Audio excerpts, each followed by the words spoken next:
A region on the border of heaven and hell, serving as the abode after death, a place or state of oblivion to which persons or things are regarded as being relegated when cast aside, forgotten, past, or out of date. The world is changing, being conquered by the elitist corporations. What was once the sounds of dreams and progress is now the eerie sounds of marching souls who have lost their will to be. The secret to it all lies inside. Playdead Games, an independent game development company founded in 2006 by designer Arndt Jensen. Since the company's founding, they have published 2 games, Limbo and Inside, games that take the horror and 2D platforming genres to a unique level, greatly emphasizing the format of silent storytelling, world building, and symbolism. While both titles have similar forms of horror elements, the stories they tell are vastly different, and both have their own identities that stand the test of time, and will continue to stand for many years to come. And today, we'll be looking at both. Welcome to Ender's Archives, a show where I take games that I remember fondly in my past and analyze them as deeply as I can to see what made these games truly special to me. If you haven't already, please go back and watch the 2-part episode on Halo 3 to see the launch of this series. The games we are looking at today are relatively short. You could beat them in about 2 to 3 hours, less if you know what you're doing. But the stories they tell and the imagery they reveal are comparable to 20-hour AAA titles, and we'll start by looking at Playdead's simple but monumental title, Limbo.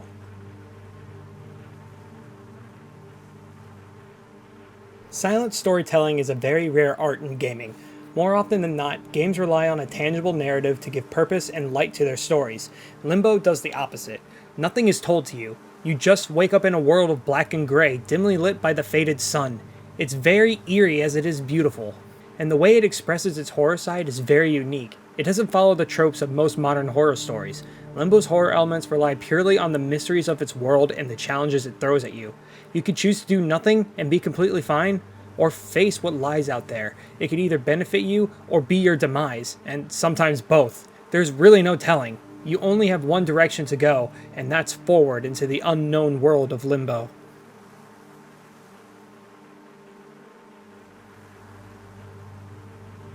As previously stated, Limbo's most powerful attribute is its world. Throughout the game, you will wander through many types of eerie environments.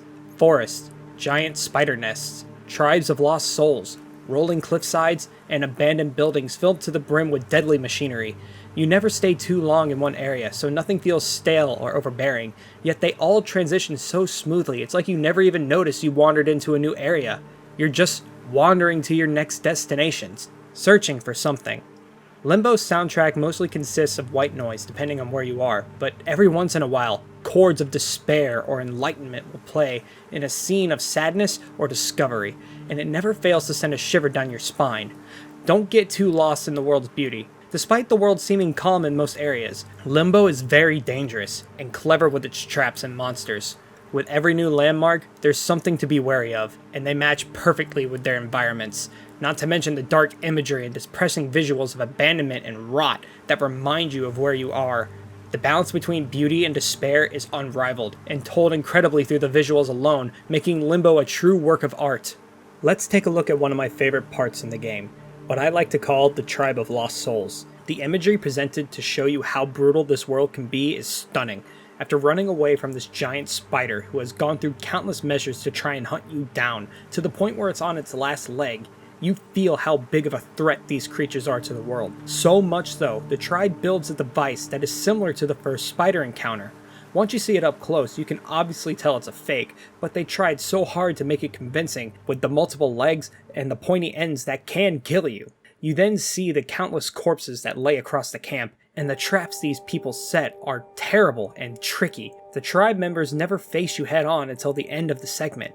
Until that point, they just run away and hide in their tree houses. It makes you think, are they really aggressive, or do they just want to be left alone after finding enough people they can trust?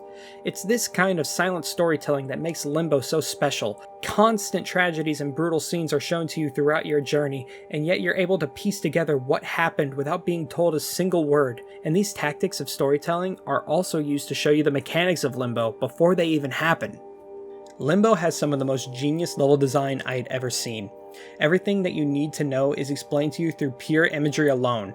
Yes, there are a few surprises that can be taken as impossible to know, but even after your unexpected demise, you don't respawn too far away from where you left off, and it can even teach you how to dodge upcoming traps in the future. But besides those few moments, everything is shown, keyword shown to you without stopping your pacing in the game. For example, the brain parasite. Your first encounter with this terrifying worm is seeing someone drown themselves in a pond, but the way they walk seems off, like he's not fully in control of himself. And every person we have seen so far has shown no sign of this behavior before, and of course there's a big worm peeking out of its head. Moments later, you see two ceiling creatures fighting over one of these parasites trying to eat it, and then another shot of a corpse with the parasite hanging out of its head. This shows you everything you need to know while making it seem like part of the world and its narrative. Another creature to be afraid of, what it does to its host, and how to get rid of it. And when it finally happens to you, you know exactly how to deal with it while also learning new weaknesses about the monster, like its reaction to bright light. It's this kind of level design that makes solving problems satisfying and smart. Having faith in the player and their abilities to solve problems by exposing them in unique ways to show how your game works is pure genius, and it should really be taken into more consideration in modern game design. Yes, it's okay to have tutorials that show you the controls and basics, but when you let the player learn how to walk simply by showing the layout of what needs to be done by building the world around this concept, your game is more memorable and engaging, pushing you to keep going.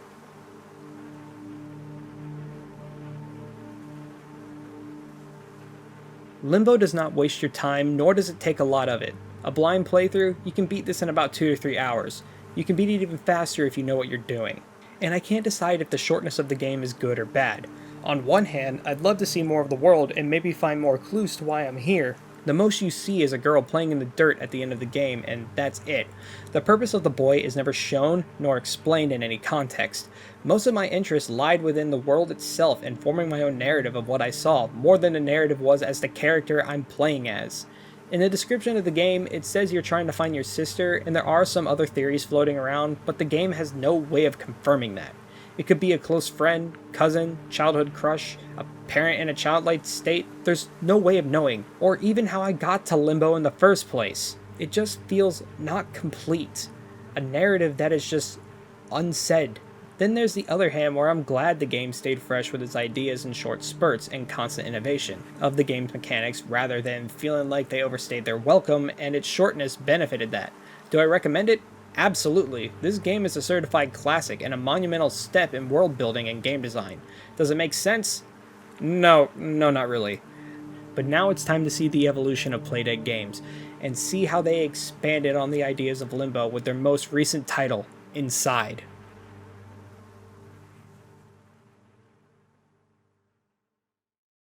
Much like Limbo, Inside is a side-scrolling title that emphasizes more on telling its story through its world and imagery rather than an audible narrative.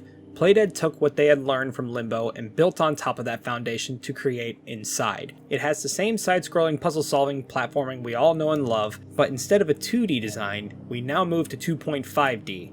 This change may seem small, but Playdead takes this new dimension they have and run with it. Threats can now come from directly in front, behind, and now to your side, making use of hiding mechanics to avoid being captured by enemies, giant spotlights, and dogs that chase you from unexpected angles, making you more aware of the environment and what you need to do to escape.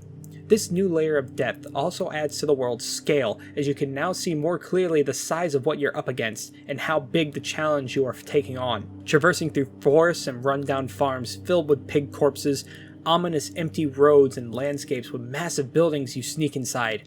Hopping from rooftop to rooftop, seeing the lines of brainwashed people obediently walking in front of their elitist spectators.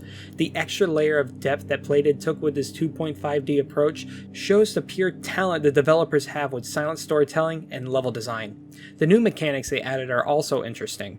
The mind control helmet allows you to take control of brainwashed workers to help you solve puzzles or get to new places you couldn't reach before. The water monster that you run away from eventually catches you and gives you the ability to breathe underwater, to now make room for new water puzzles. The submarine gives you access to all directions, and a dash that lets you hop and bash through walls. There's also jet propulsion cubes that can help you reach higher places, or press buttons and switches to get to the next area. There's even a part where you have to avoid sonic booms, hiding behind various forms of cover so you don't get blasted away.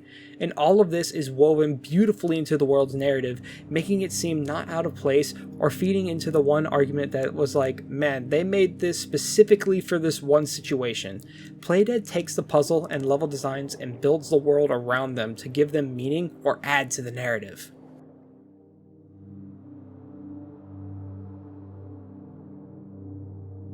Inside is a very dark story. Unlike Limbo, where the source of fear came from the strange world, its creatures, and the lost souls that shared the same fate, you are now in a corrupted version of reality, where an elitist group has taken over the world and left parts of it to rot, while also brainwashing innocent people to easily force them to do labor or perform experiments on. The more you move throughout Inside's world, the more you see the effects of what these people have done to it. Farms filled to the brim with corpses of dead pigs. Cities that were once filled with life are now flooded with the sounds of obedient marching. Flooded tunnels and buildings, corpses or mutated bodies of failed experiments.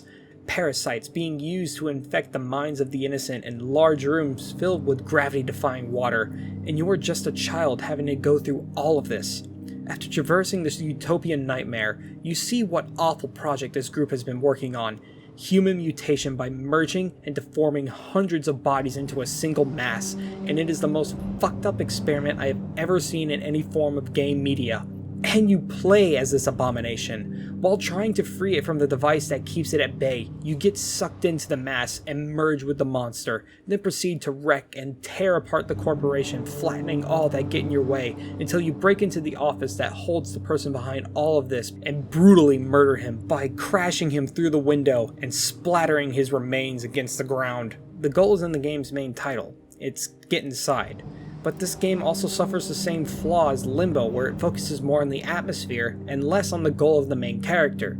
Now granted, these characters are not the main priority of Playdead's method of storytelling, but seeing the motivation of why the child wants to get inside would fill in a plot hole that I just keep complaining about. There's nothing to relate to about either of these characters. If I was in the child's shoes, I would be trying to get away as far as possible. The intro is almost the exact same as Limbo. You are a kid in a forest, and the only way to go is forward. My second criticism is the guy we murder, who is theorized to be the leader behind this corporation. There's nothing to prove that he is the leader, and the office we break into doesn't really scream evil boss, nor does the model they use to portray him. You could have told me that he was just some random manager, and I would have been convinced. But these are my only complaints when it comes to these games, and the positives definitely outweigh the two cons.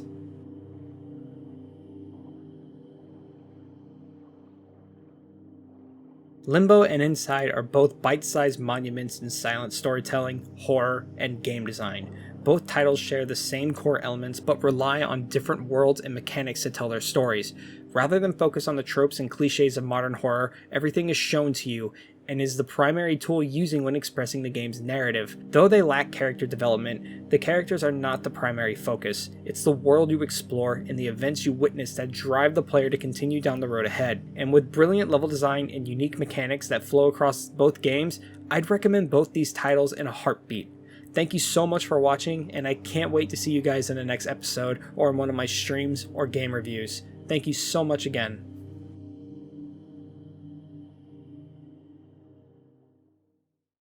Hey, you made it to the end of the video. Thank you for watching all the way through. Yeah, I really appreciate that. Well, this is the end card where I just talk to you guys for a little bit off script and just tell you what's been going on. Sorry this video took so long. It's been a month since I last uploaded a video, and part of it's because the work schedule's been crazy, and another part of it is, while trying to make this, all the footage I recorded got deleted because I was clearing out some files and wasn't paying attention and deleted all the footage for Inside and Limbo, so I had to re-record all of it. It sucked because it made the production of this video longer, but it was also really good because it gave me a second view of the games I was reviewing, and I really got to, it helped me think out my script better and what points I really wanted to point out to show to you guys, to show why this game is like such a marvel on level design and storytelling. But yeah, I also tried to go with a more serious tone rather than my usual tones, which is kind of goofy and just kind of I still explain what's serious, but I try to like put little fun jokes in there. So hopefully the tonal shift was to your liking. Definitely, probably for the next archives, it'll go back to being silly, and every now and again we'll do more serious tones depending on the games. But also, I think I'm gonna take a little break from the archive series, just a little one, like a little hiatus, because I want to do some more tiny game reviews and some stream highlights, and also some other projects I'm working on, like the Crabcast, which is me and my friend's podcast, which you should go check out. The link to that will be in the description below. But yeah, thank you for watching all the way through yet again. It really means a lot. So I hope you're doing well. And yeah, that's it. See ya.